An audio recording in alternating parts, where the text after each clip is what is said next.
Hello everyone, मैं Sanju walk and talk consultancy में आपका स्वागत करता हूं। तो आज हम यहां पर टॉपिक पे बात करेंगे जो है डीएससी यानी कि डिजिटल सिग्नेचर सर्टिफिकेट। तो मैं आपको ये बताऊंगा कि डिजिटल सिग्नेचर सर्टिफिकेट पहले होता क्या है।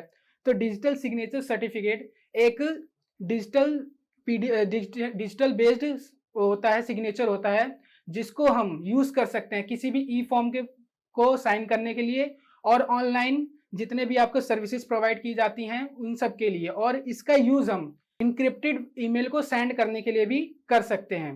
तो अब सेकंड पॉइंट ये उठता है कि इसको कौन अप्लाई कर सकता है, कैसे साइन कर सकता है। तो कोई भी इंडिविजुअल और ऑर्गेनाइजेशन इसको तभी साइन कर सकती है जब वह सर्टिफाइड अथॉरिटी के पास रजिस्टर कर लेती है। नेक्स्ट पॉइंट ये उठता है कि सर्टिफाइड अथॉरिटी होती क्या है। तो हम इसका आंसर ये देंगे कि सर्टिफाइड अथॉरिटी एक ऑर्गेनाइजेशन होती है जिसके पास अथॉरिटी रहती है डिजिटल सिग्नेचर सर्टिफिकेट को इशू करने के लिए। अब जब कोई भी इंडिविजुअल और ऑर्गेनाइजेशन इन अथॉरिटी से यानी कि सर्टिफाइड अथॉरिटी से कांटेक्ट करके अपना डीएससी बनवाती है, तब उनको वो जो सर्टिफाइड अथॉरिटी है वो इसको इशू कर देती है। इशू करने के बाद जो डीएससी की वैलिडिटी रहती है 1, 2 या 3 ईयर्स तक हो सकती है। आफ्टर जब कुछ टाइम तक जब इसका डीएससी यूज कर सकते हैं या फिर कुछ टाइम बाद जब 3 ईयर्स के बाद मैक्सिमम 3 ईयर्स की वैलिडिटी होती है, तो उसके बाद जब ये एक्सपायर हो जाता है तब हम इसको दोबारा से रिन्यू करा सकते हैं। अब नेक्स्ट क्वेश्चन ये उठता है कि इसके सर्टिफाइड अथॉरिटीज होती कौन कौन सी हैं। तो इसके अभी के लिए मैं आपको दो बताता हूँ, एक ई मुद्रा होती है और एक पेंटासाइन होती है। अब इसके मैं नेक्स्ट बताऊंगा कि एडवांटेजेस क्या होते हैं।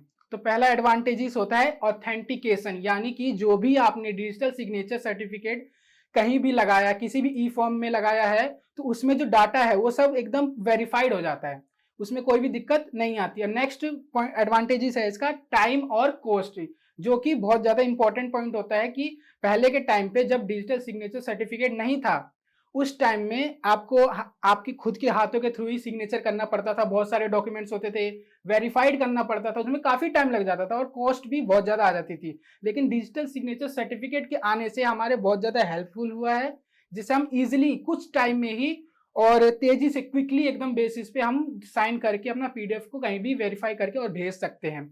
नेक्स्ट क्वेश्चन आता है डाटा की इंटीग्रिटी, यानी कि जो आप डाटा वेरीफाई सिग्नेचर करके भेज रहे हो, जो भी इसमें डाटा है उसको आप एडिटेबल नहीं होता है, वो आपका एकदम प्योरली 100% सिक्योर रहता है। और नेक्स्ट इसका एडवांटेजेस आता है कि आपकी जो डॉक्यूमेंट आपने साइन करके दिया है उसकी ऑथेंटिकेशन, यानी कि जब आपने कोई भी डिजिटल सिग्नेचर सर्टिफिकेट किसी भी ऑनलाइन ई फॉर्म पे या पीडीएफ पे साइन करके किसी भी रिसीवर को, जिसने भी उसे रिसीव किया, उसको दिया है, तो वो यानी कि एक प्रॉपर डॉक्यूमेंट हो गया एविडेंस के तौर पे कि उसको गलत ठहराया नहीं जा सकता है। अब नेक्स्ट पॉइंट ये उठता है कि आप डिजिटल सिग्नेचर सर्टिफिकेट को अप्लाई करने के लिए क्या क्या डॉक्यूमेंट्स आपको नीड रहते हैं। तो फर्स्ट ऑफ ऑल आपको चाहिए एक आधार कार्ड, एक पैन कार्ड और एक पासपोर्ट साइज फोटो और एक परमानेंट एड्रेस। पहला प्रोसेस है इसका। आधार ऑथेंटिकेशन के थ्रू आप कैसे डीएससी के लिए अप्लाई कर सकते हैं एक पेंटासाइन के द्वारा। नॉर्मल एक प्रोसेस में आपको बता देता हूं। फर्स्ट ऑफ ऑल आपको आपका जो नेम है, बेसिक डिटेल्स होती हैं जैसे पैन कार्ड और ये इनकी डिटेल्स, नेम और आधार कार्ड नंबर आपको, और जो नंबर आपका आधार कार्ड से लिंक है वो नंबर डाल के और उससे ओटीपी के थ्रू वेरिफिकेशन आपको करनी रहेगी, जिससे कि आपकी सारी बेसिक डिटेल्स वहां पर ऑटोमेटिकली आ जाएंगी। उसके बाद नेक्स्ट आपको उसमें आपका एक ईमेल पे भी ओटीपी जाएगा और आधार ऑथेंटिकेशन के लिए आधार से लिंक पे, जो कि मैंने आपको बता चुका हूं, उस पर ओटीपी, उसके वेरीफाई करने के बाद आपको एक नॉर्मली एक वीडियो अपलोड करनी पड़ती है। वीडियो अपलोड जब हो जाएगी तो वहां से एक आपको मेल पे एक ऑथेंटिकेशन का, जो कि जो सर्टिफाइड अथॉरिटी बनाएगी जिसके थ्रू वो बनेगा, उसके पास मेल जाएगा, वहां से वो अप्रूव्ड होते ही और आपका डीएससी बन जाएगा।